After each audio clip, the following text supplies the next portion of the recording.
여러분 안녕하세요. 이온입니다. 새로운 희망의 이민년이 시작됐습니다. 자, 올해는 여러분들 마음먹은 모든 일들이 순리대로 잘 이루어질 수 있도록 기도드리겠습니다. 우리의 작은 생각 하나가 반복이 되고 힘을 가지게 되는 그런 어떤 원리로 우리의 인생에 어떤 소망이 이루어집니다. 자, 여러분들은 지금 어떤 생각을 반복적으로 하고 계십니까? 긍정적이고 희망적인 생각을 자주 반복적으로 하실수록 그런 일은 조만간에 나의 인생에 생길 것이다 라는 거 꼭 명심하시고 희망적으로 첫걸음 걸어가시기 바라겠습니다. 자, 오늘은 우리가 살아가면서 모든 이 인간들의 삶에 행복이라는, 이렇게 되어야지만이 행복하다라는 하나의 틀이 있습니다. 남자 여자가 만나서 사랑을 하고 결혼을 하고 자식을 낳고 또 경제적으로 이렇게 조금씩 성장해 가면서 아이들도 잘 크고 우리 부부도 행복한 삶을 살아가는 그런 모습을 우리는 아름다운 인생의 어떤 틀 속에 이렇게 놓아두기도 합니다. 자, 그런데 누군가의 인생에는 이런 것들, 최소한으로 우리가 살아가는 남녀의 기본적인 삶의 행복을 누릴 수 없는 분들이 또 생각 외로 굉장히 많습니다. 자, 이런 이유는 왜 나타나는지 오늘 그 공부를 해보도록 하겠습니다. 자, 오늘의 인생의 공부 주제입니다. 생자별처 득자부별, 자식을 가지면 운명이 나빠지는 사람들. 자, 오늘 이런 주제로 공부를 해보도록 하겠습니다. 자, 자식이 태어남과 동시에 조만간에 결혼 생활이 무너지는, 또는 나의 운명이 하락으로 이렇게 내려가는 그런 분들이 있습니다.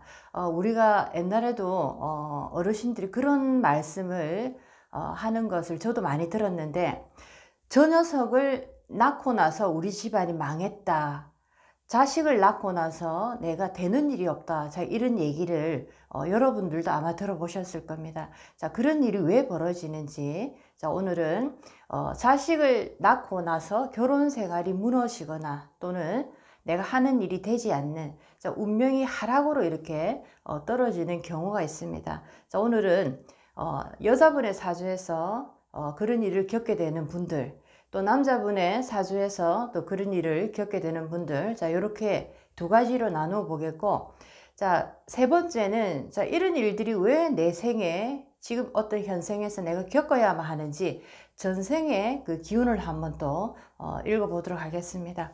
자, 첫 번째, 이 여자분도 그렇고 남자분도 그렇고 사주를 딱 펼쳐보면 결혼 생활에 어떤 위기가 느껴지는 그런 기운을 가지신 분들이 있습니다.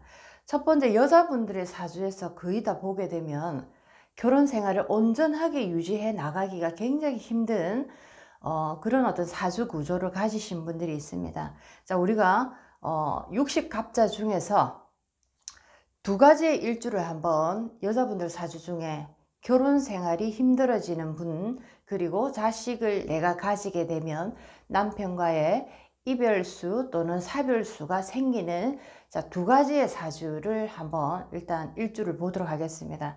자, 첫 번째는 여자 사주에서 갑오 일주입니다.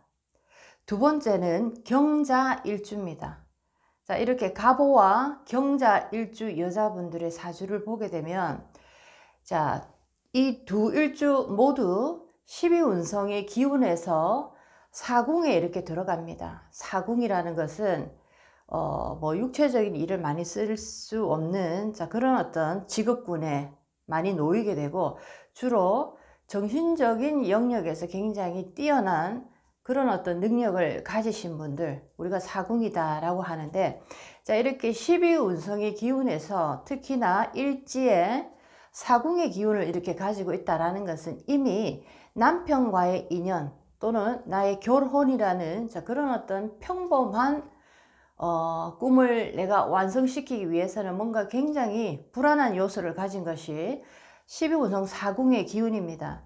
자, 거기다가 또 갑오 일주, 경자 일주는 상관을 가지고 있습니다. 여자 사주에서 남편을, 예를 들면 남편을 기운을 빼서 결혼 생활을 위태롭게 만드는 것이 바로 일지의 상관이라는 기운을 가지고 있을 텐데, 자, 이렇게 상관의 기운과 12운성 사궁의 기운을 동시에 가지고 있는, 자, 60갑자 중에 두 가지 일주입니다.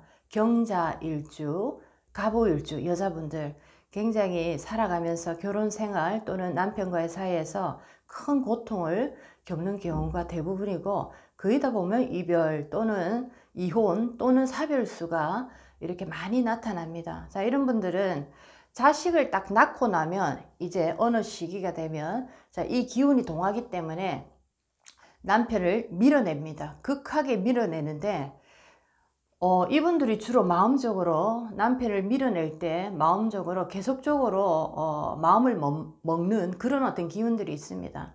저 남자만 없으면 내가 행복할 건데, 저 바보 같은 남자 때문에 내 인생이 이렇게 힘들어지네. 자, 이런 식으로 계속적으로 어떻게 보면 주문을 걸어가는 것입니다. 남자를 계속적으로 밀어내는 주문을 끊임없이 내가 이렇게 외우다 보니까 급기야 그런 일이 벌어집니다. 그래서 남편이 어떻게 잘못돼서 사별에 이르게 된다든지 또는 이혼까지 가게 된다든지, 자, 이런 식으로 이렇게 부부 어떤 인연의 결혼 생활에 굉장히 힘든 어떤 삶을 살아갈 수가 있습니다. 특히나 자식을 낳고 나면 이 기운이 발동이 된다라는 겁니다.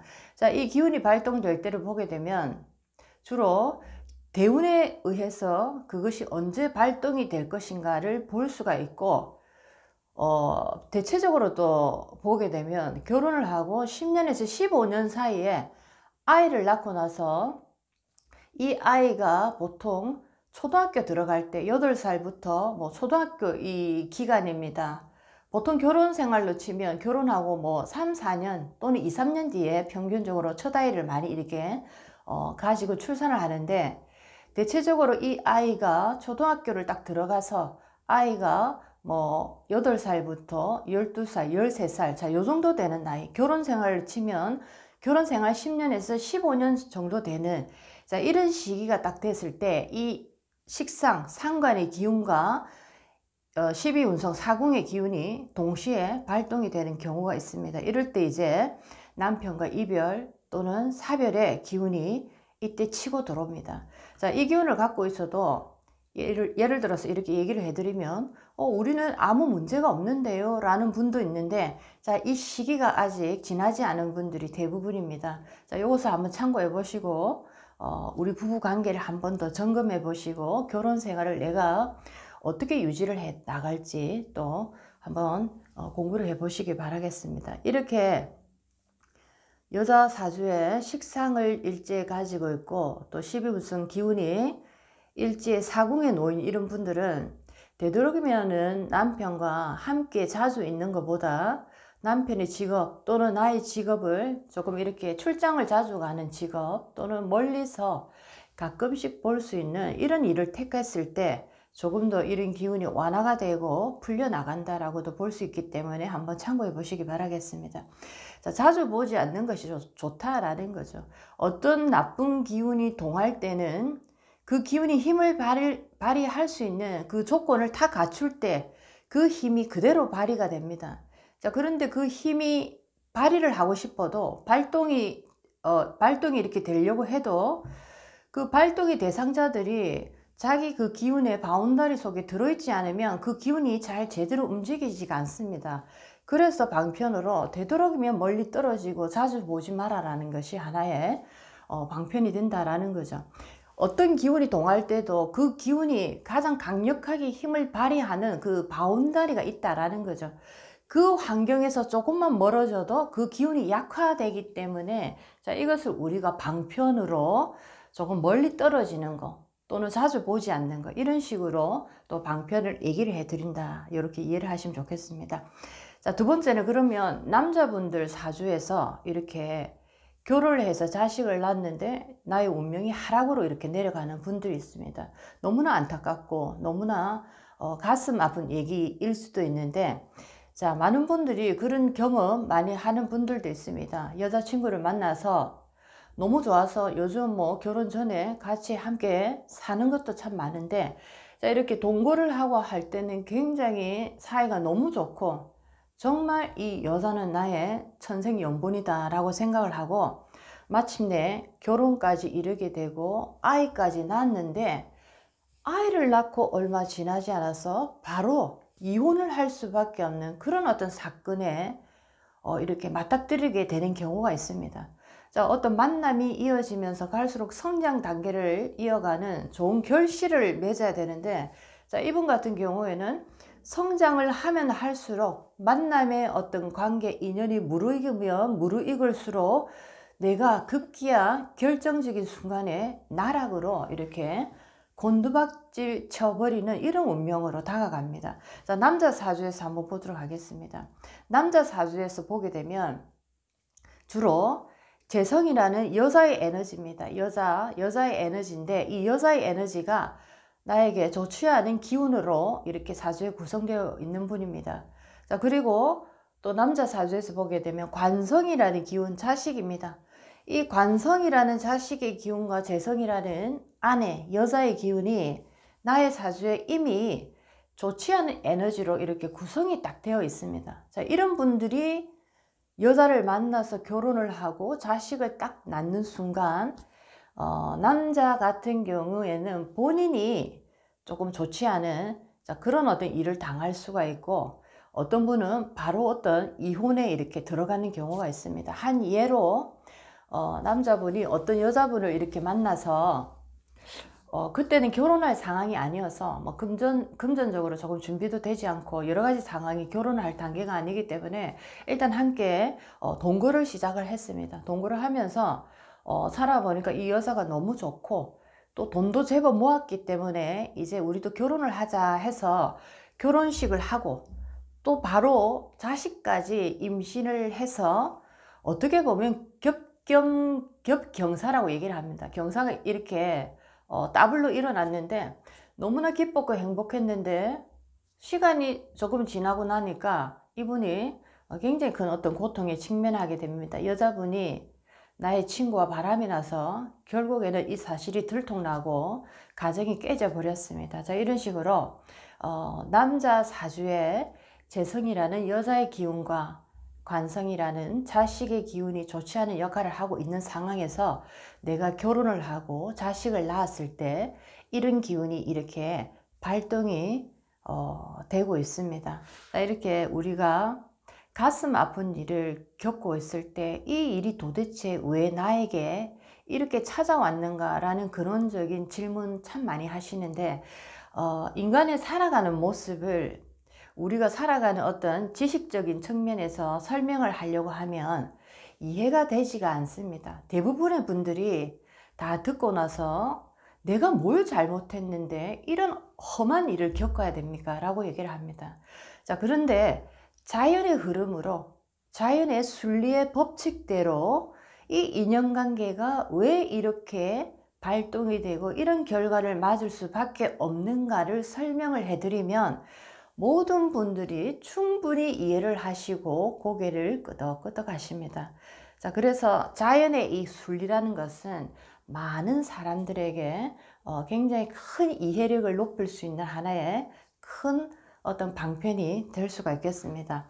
자, 이렇게 남자 여자 사주에서 한번 이 결혼 생활의 어떤 위험한 모습과 자식과 아내 남편을 만남으로써 결혼 생활이 깨져버리는 그런 어떤 사주 구조를 또 만났는데, 세 번째, 그렇다면 나는 왜 이렇게 나의 사주에 이런 사주를 가져왔는가? 자, 그 얘기를 전생의 차원에서까지 한번 들어가 보도록 하겠습니다. 결혼 생활이 온전하게 이루어지지 않고 내가 아무리 노력을 했는데도 이 결혼이 정말 그 종이장처럼 아주 힘없이 무너져 버리는 이런 아픔을 겪는 경우에는 주로 전생에 보면 공부를 했던 분, 수행을 했던 분들, 도를 닦았던 분들, 예를 들면 이런 분들이 수행자의 삶을 계속적으로 우리가 살아가야만 되는데, 그런 어떤 수행을 전생에 내가 공부의 끈을 놔버린다든지 수행의 어떤 그 끈을 놔버린다든지 이랬을 때 이 생에서 또다시 평범한 삶을 살아가지 못하도록 하는 그런 어떤 방해의 작업이 들어온다라고 이렇게 이해를 하시면 좋겠습니다.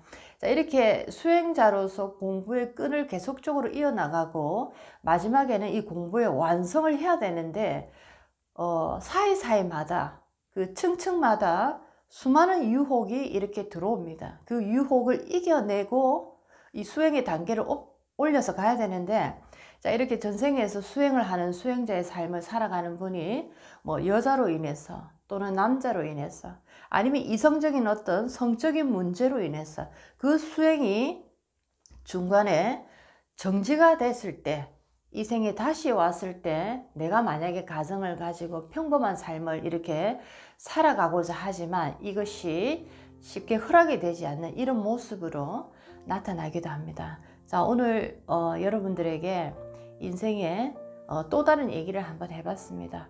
행복하게 사는 것이 우리 인간의 가장 큰 목표일 수도 있지만은 그 행복의 정말 참 진실은 우리 영혼이 정말 행복할 수 있는 이런 하나의 그 조건이 깔려야 되지 않을까라고도 생각을 합니다. 자, 오늘도 이제 해가 바뀌었으니까 여러분 인생을 충분히 사랑하고 여러분 인생을 소중하게 생각하는 마음으로 출발하시기 바라겠습니다.